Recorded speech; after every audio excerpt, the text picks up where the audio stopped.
morning class.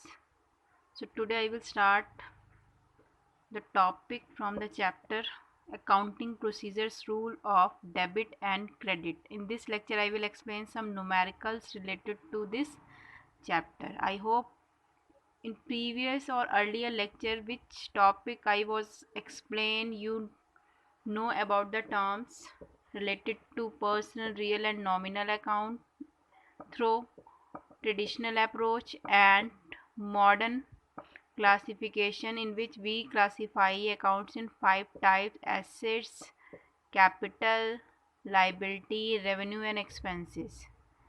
But today's topic is related to the numerical portion of this chapter, how to classify these terms in debit side or credit side. So in your book T.S. Grewal there are some practical problems. The first practical problem is related to the personal account, real and nominal account. आपकी book में ऐसे बहुत सारी problems given है जो कि आपको solve करनी है. तो मैं ऑलरेडी आपको ये कंसेप्ट बता चुकी हूँ कि जब आपको following accounts are being maintain in the books of Shri Ashok की बुक्स में आपको ये अकाउंट प्रिपेयर करने हैं, आपको इनको पर्सनल, रियल और नॉमिनल अकाउंट में क्लासीफाई करना है. तो मैं प्रीवियस लेक्चर में ये वाला टॉपिक आपको एक्सप्लेन कर चुकी हूँ कि कौन से अकाउंट पर्सनल हैं, कौन से रियल हैं, कौन से नॉमिनल हैं.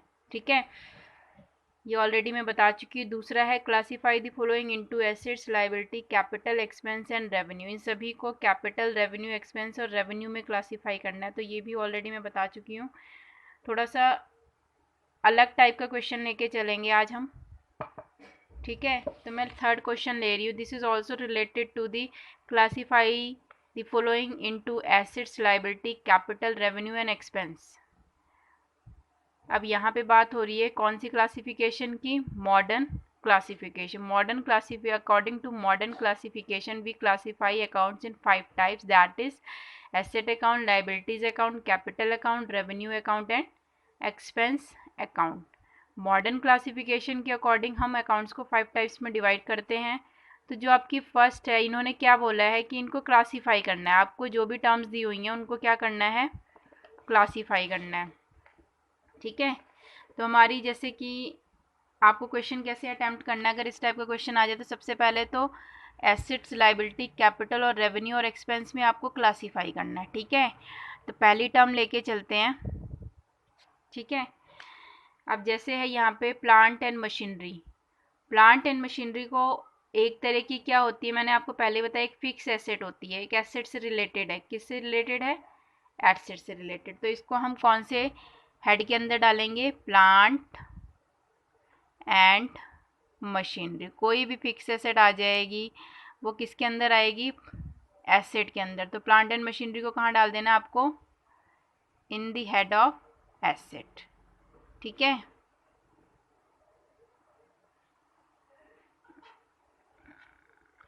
अब आ जाते हैं. दूसरा है बैंक लोन. हम बैंक से जो भी लोन लेते हैं तो दो, मैंने आपको बताया था कि बैंक लोन अगर कोई पर्सन लेता है तो एक तरीके की लाइबिलिटी होती है, उसे हमें पे करना होता है. ठीक है, तो लाइबिलिटीज़ को आप कौन सी साइड डिवाइड करोगे? Credit side.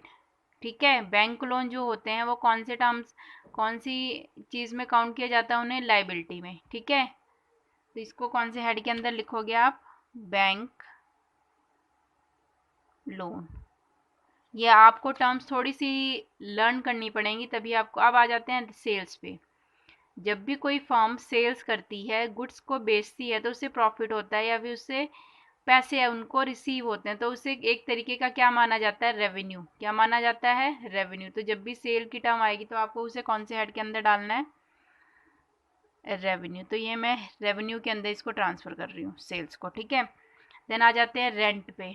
अब कोई भी फर्म अगर किसी बिल्डिंग के अंदर अपना बिजनेस चला रही है तो वो उस बिल्डिंग का रेंट भी पे करेगी. रेंट एक तरीके का क्या होता है? खर्चा. हम रेंट, जब भी आपके पास रेंट वर्ड आएगा तो ये क्या होता है?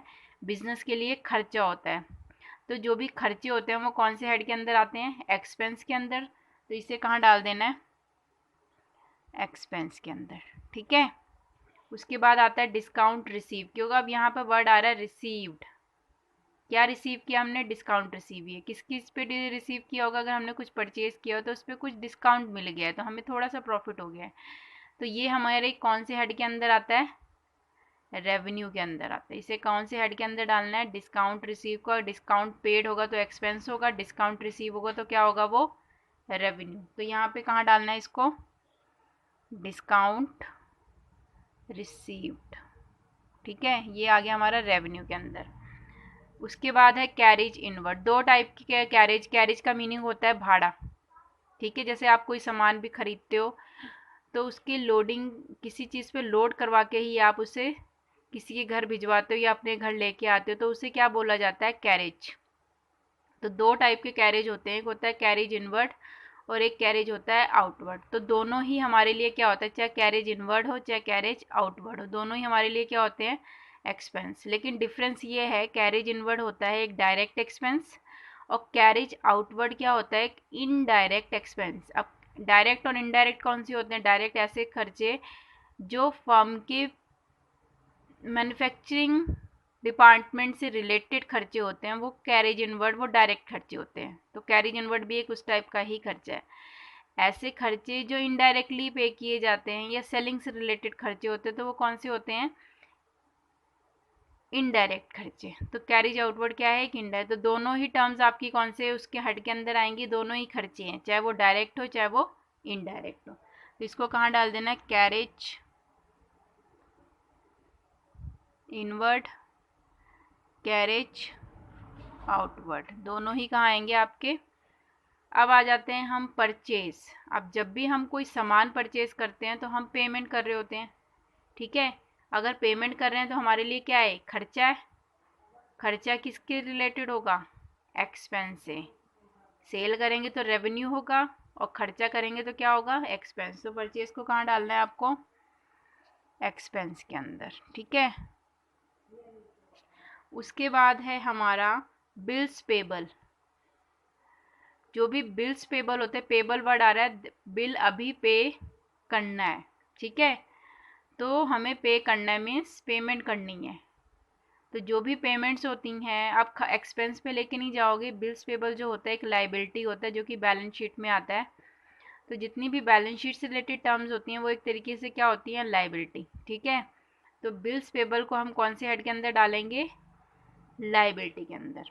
तो यहाँ पे आप क्या लिख लोगे, बिल पेबल।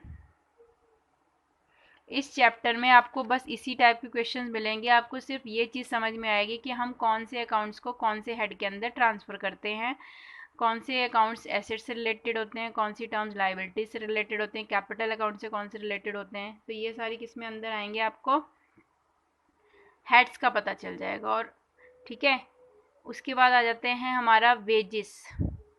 अब वेजिस के का मीनिंग क्या होता है, मजदूरी देना। अब मजदूरी अगर दे रहे हैं तो खर्चा ही है। अपने मजदूरों को अगर हम मजदूरी दे रहे हैं, वेजिस दे रहे हैं, तो क्या हमारे लिए खर्चा।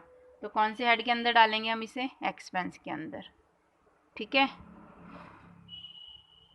उसके बाद आ जाओ आप एडवांस इनकम। एडवांस इनकम कौन सी इनकम होती है, जो हमें एडवांस में रिसीव हो रही होती है। कौन सी इनकम होती है हमारी एडवांस इनकम, जो हमें एडवांस में रिसीव हो रही है। तो जब भी मैंने आपको चार कंसेप्ट बताए थे, prepaid, outstanding, earned income, income received in advance.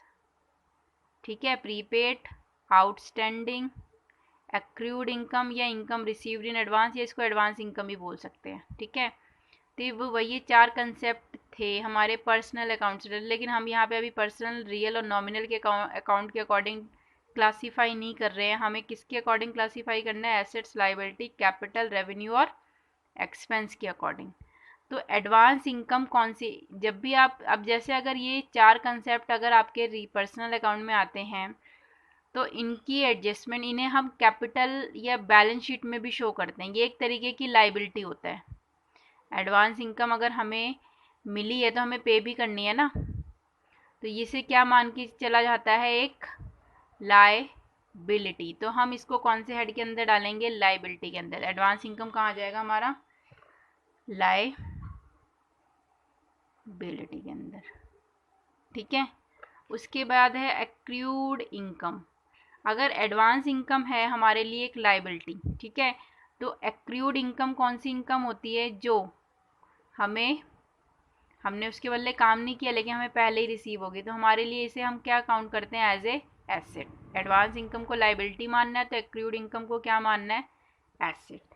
तो मैं इसको यहाँ पे डाल दूंगी एक्रूड इनकम, ठीक है। अब अगला हेड है हमारा गुडविल। गुडविल क्या होती है, फिक्शियस एसेट्स होती हैं, लेकिन हम इसे फिक्स ही काउंट करते हैं। इसे देख नहीं सकते हो आप, लेकिन इसे एक तरीके से फिक्स एसेट काउंट किया जाता है। तो इसे कौन से हेड के अंदर डालेंगे हम, गुडविल क्या है, एक एसेट। क्या है, एक एसेट। याद रहेंगी आप लोगों को। तो गुडविल क्या है, ये एसेट, तो इसको कौन से हेड के अंदर ट्रांसफर करना है, एसेट के अंदर। अब आ जाओ फर्नीचर एंड फिक्सचर्स। अब वर्ड क्या आ रहा है, फर्नीचर। फर्नीचर हमारी क्या होता है, एसेट। फर्नीचर वर्ड इसके साथ लगा हुआ फिक्सचर, तो फर्नीचर और फिक्सचर दोनों ही वर्ड हैं, तो उसको कौन से हेड के अंदर डालोगे आप, एसेट अकाउंट के अंदर, ठीक है। तो यहाँ पे आ जाएगा फर्नीचर एंड फिक्सचर्स, ठीक है। उसके बाद है नेक्स्ट आउटस्टैंडिंग एक्सपेंसेस। अब आउटस्टैंडिंग एक्सपेंसेस हम अगर ट्रेडिशनल अप्रोच के अकॉर्डिंग चलेंगे तो हमारी क्या है, एक पर्सनल अकाउंट के अंदर इसे काउंट किया जाएगा, लेकिन वैसे कहाँ लिया जाता है इसे, मॉडर्न क्लासिफिकेशन के अकॉर्डिंग इसे कौन से हेड के अंदर डालेंगे, आउटस्टैंडिंग एक्सपेंस एक लाइबिलिटी होता है। क्या होता है, एक लाइबिलिटी, तो इसे कहाँ पे डालना है हमें, लाइबिलिटी हेड के अंदर, ठीक है। आउटस्टैंडिंग एक्सपेंस ऐसे खर्चे होते हैं जो अभी तक पे नहीं किए गए हैं, अभी उनका भुगतान करना है, मीन्स हमें देना है, फ्यूचर में पे करना है, तो हमारी लाइबिलिटी बन जाती है। तो इसे कौन से हेड के अंदर डालेंगे, लाइबिलिटी अकाउंट के अंदर। तो यहाँ पे इसको लिख देना है आउटस्टैंडिंग एक्सपेंसेस, ठीक है। उसके बाद है लास्ट कैपिटल। अब कैपिटल क्या होती है, capital is the amount which is invested bye proprietor और ऑनर। कैपिटल एक ऐसी अमाउंट होती है जो फर्म को, किसी भी बिजनेस को स्टार्ट करते टाइम उसका ऑनर उस बिजनेस में इन्वेस्ट करता है, तो उस अमाउंट को क्या बोला जाता है, कैपिटल। अब कैपिटल की बात आ रही है तो कैपिटल वर्ड एक सिंगल वर्ड है, तो उसे हम कैपिटल के अंदर ही ट्रांसफर करेंगे, तो ये वर्ड आ जाएगा आपका यहाँ पे। कैपिटल को कौन से हेड के अंदर डाल दिया, कैपिटल के। Clear, this is your question, ठीक है। ये था क्वेश्चन। अब सेकंड क्वेश्चन जरा देखते हैं हम।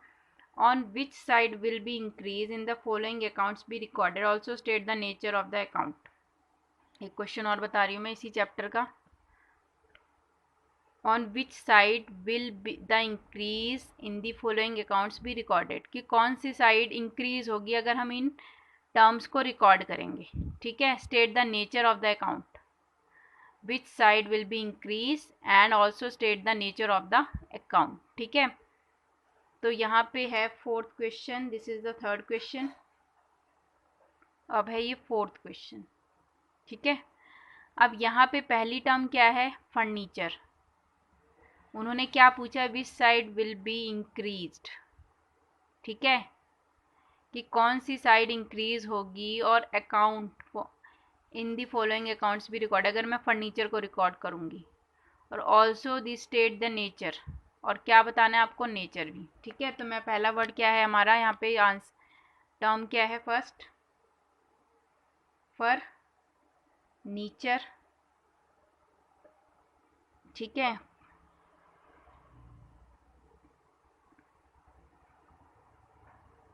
अब यहाँ पे तो सबसे पहले तो इन्होंने क्या पूछा है हमें, which side will be increase, कौन सी साइड इंक्रीज होगी, ठीक है।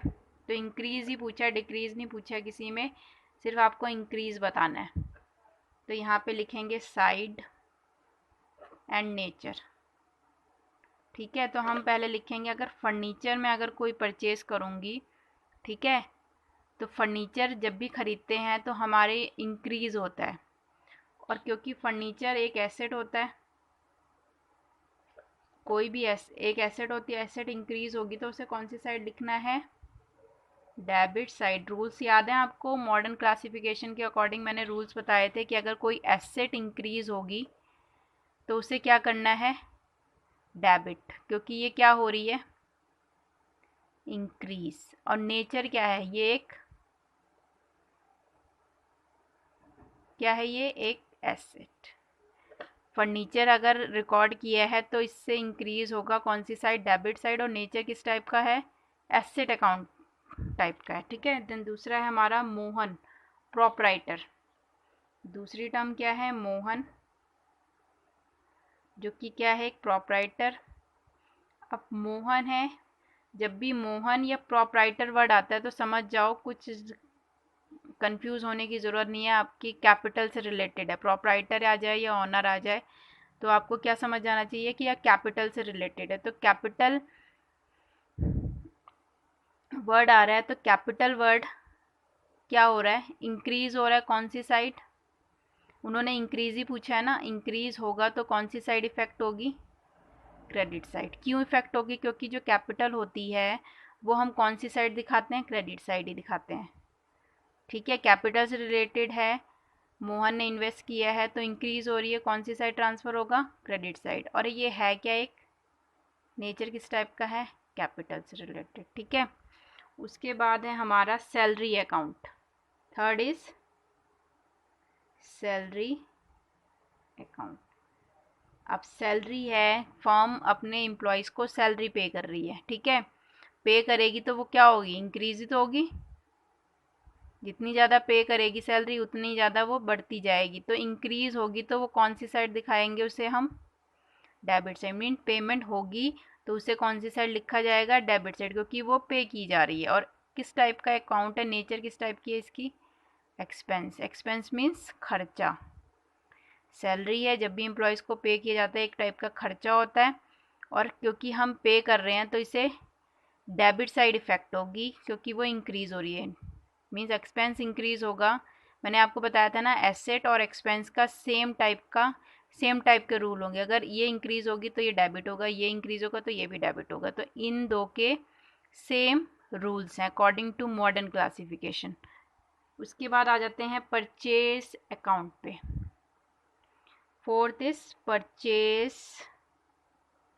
अकाउंट, ठीक है। अब परचेज अकाउंट है, मीन्स उसका मीनिंग क्या होता है? हमने कुछ सामान खरीदा है, ठीक है। अब सामान खरीद रहे हैं तो हमने कुछ खर्चा किया होगा, ठीक है। तो ये क्या है? एक टाइप का एक्सपेंस, जो कि मैं अभी इस वाले से फर्स्ट क्वेश्चन में भी एक्सप्लेन कर चुकी। परचेज क्या होता है? एक एक्सपेंस, ठीक है। और अगर हम परचेज करते हैं तो इंक्रीज हो रहा है, ये भी एक तरीके का क्या है? इसको भी क्या करना है आपको? डेबिट। क्या करना है इसको? डेबिट, ठीक है। उसके बाद है हमारा sales account. Fifth is sales account. अब सेल्स अकाउंट मैंने आपको बताया था, अगर परचेज होता है एक्सपेंस तो सेल से हमारे पास पैसे आते हैं क्योंकि हम अपनी गुड्स को सेल कर रहे होते हैं। तो इसको कौन से हेड के अंदर डालना है? रेवेन्यू। कौन से हेड के अंदर डालना है? रेवेन्यू, ठीक है। तो अगर सेल्स करते हैं हम तो ये हमारा क्या हो जाएगा? क्रेडिट, ठीक है, क्योंकि क्रेडिट बैलेंस होता है सेल्स अकाउंट का, ठीक है। सेल्स का कौन सा बैलेंस होता है?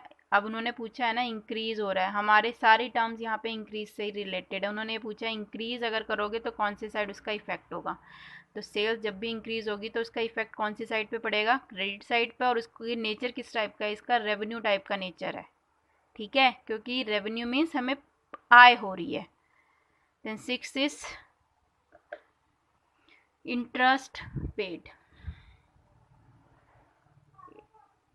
इंटरेस्ट पेड, ठीक है।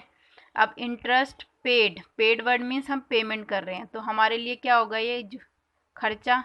हमने कोई भी इंटरेस्ट था किसी लोन का या किसी और चीज़ का तो हम उसे पे कर रहे हैं, तो हमारे लिए क्या होगा? वो एक एक्सपेंस होगा, खर्चा होगा। हमारे पास यहाँ पे हर टाइप की टर्म क्या हो रही है? इंक्रीज की सिचुएशन बतानी है, तो अगर एक्सपेंस कोई इंक्रीज होगा तो वो क्या होगा? डेबिट, ठीक है। एसेट और एक्सपेंस, सभी एक्सपेंसेस से रिलेटेड टर्म्स के सेम रूल्स हैं, और सभी लाइक कैपिटल से रिलेटेड बता दूं या फिर मैं रेवेन्यू से रिलेटेड, उन सभी के सेम रूल है। ठीक है, अब जैसे यहाँ पे आया है कैपिटल और रेवेन्यू, दो वर्ड्स आए हैं, तो इन दोनों की सेम रूल्स हैं। एक्सपेंस और एसेट के सेम रूल होते हैं अकॉर्डिंग टू मॉडर्न क्लासिफिकेशन। ठीक है, अब आ जाते हैं हम Sohan the creditor. Seventh is Sohan, क्या है ये? क्रेडिटर। अब क्रेडिटर का मीनिंग होता है, हमारी एक क्रेडिटर जो होते हैं वो एक तरीके की क्या होती है? लाइबिलिटी। ठीक है, क्रेडिटर वर्ड जब भी आ जाएगा तो क्रेडिटर कौन लोग होते हैं? जिन लोगों से हमने सामान परचेज किया होता है। मीन्स सोहन से हमने, फर्म ने कुछ गुड्स परचेज करी हुई हैं और उस उधार में परचेज करी हुई हैं, उसको अभी पेमेंट करनी बाकी है। ठीक है, तो यहाँ पे जब क्रेडिटर इंक्रीज की ही सिचुएशन उन्होंने पूछी है, अगर इंक्रीज होंगे तो उसे क्या करना है? क्रेडिट। ठीक है, और है क्या? एक लायबिलिटी। क्या है ये? एक लायबिलिटी, क्योंकि हम इसे बैलेंस शीट में लायबिलिटी साइड शो करते हैं क्रेडिटर्स को।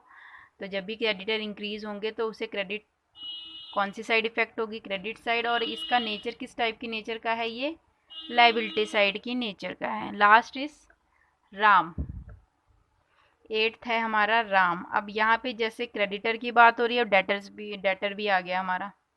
ठीक है, तो ये मैं ऑलरेडी बेसिक टर्म्स में आपको सभी को एक्सप्लेन कर चुकी हूँ कि कौन क्रेडिटर कौन होता है और डेटर्स कौन होते हैं। क्रेडिटर्स वो पर्सन होता है जिससे फर्म कुछ परचेज करती है इन क्रेडिट, उधार। ठीक है, और डेटर वो पर्सन होता है जिससे फर्म कुछ सेल करती है उधार में। मीन्स क्रेडिटर्स से अगर आपने उधार में परचेज किया, मीन्स फ्यूचर में पेमेंट करनी पड़ेगी, तो एक तरीके की लाइबिलिटी बन जाती है। ठीक है, और अगर कोई डेटर है जिसको आपने उधार में सेल की, तो फ्यूचर में हमें पैसे रिसीव होंगे। ठीक है, तो अगर हमारे डेटर इंक्रीज होंगे तो इस ये जैसे क्रेडिटर्स आते हैं क्रेडिट साइड, डेबिटर्स आते हैं, डेटर्स आते हैं, वो कौन सी साइड को इफेक्ट करते हैं? Debit side. और रिलेटेड किससे होते हैं? एसेट से। ठीक है, तो जैसे सोहन क्रेडिटर है, क्रेडिट साइड इसको पोस्ट किया जाएगा इन लाइबिलिटी साइड, और राम डेटर है, तो डेबिट साइड इंक्रीज जब भी होगा तो डेबिट साइड इफेक्ट होगी। और है किस टाइप के नेचर का? एसेट साइड हम इसको दिखाते हैं। नेचर की बात हो रही है तो इसका मीनिंग ये होता है कि इन्हें कौन से टर्म्स में, कौन से हेड के अंदर डाला जाएगा, तो ये एक तरीके की एसेट है, और क्रेडिटर क्या है? एक तरीके की लाइबिलिटी। Clear everyone? तो ये 2 क्वेश्चंस मैंने आपको बताए हैं इस चैप्टर में। मेन पर्पस यही है, रूल्स ऑफ डेबिट और क्रेडिट में आपको मेन कंसेप्ट क्या समझना है? मॉडर्न क्लासिफिकेशन को, ट्रेडिशनल क्लासिफिकेशन को। तो ट्रेडिशनल क्लासिफिकेशन में 3 अकाउंट आते हैं, मॉडर्न क्लासिफिकेशन में 5 टाइप्स के अकाउंट्स आते हैं जो कि इस क्वेश्चन में गिवन हुए हैं। तो उनको, इसमें तो सिर्फ आपको क्लासीफाई करना था। इस क्वेश्चन में आपको क्या बताना था कि मॉडर्न क्लासिफिकेशन के अकॉर्डिंग ये है कि कौन सी साइड इंक्रीज होगी और वो कौन से नेचर की टर्म है। ठीक है, इस टाइप की टर्म्स को आप करने के बाद आप एक तरीके से आपकी कभी काफ़ी डाउट्स क्लियर हो जाएंगे रिलेटेड टू डेबिट साइड और क्रेडिट साइड, और आपको कैसे उसको डेबिट साइड में ट्रांसफ़र करना है, या कौन सी टर्म आपकी एसेट से रिलेटेड है, कौन सी लाइबिलिटी से रिलेटेड। ये 2 क्वेश्चन काफ़ी कंसेप्ट क्लियर कर चुके हैं, आई होप सो। ठीक है, मैं नेक्स्ट लेक्चर में इससे रिलेटेड ही कुछ फर्दर टर्म्स और न्यूमेरिकल्स एक्सप्लेन करूँगी। ठीक है स्टूडेंट्स, आई होप मेरे सभी स्टूडेंट्स को समझ में आ गया होगा। Thank you so much.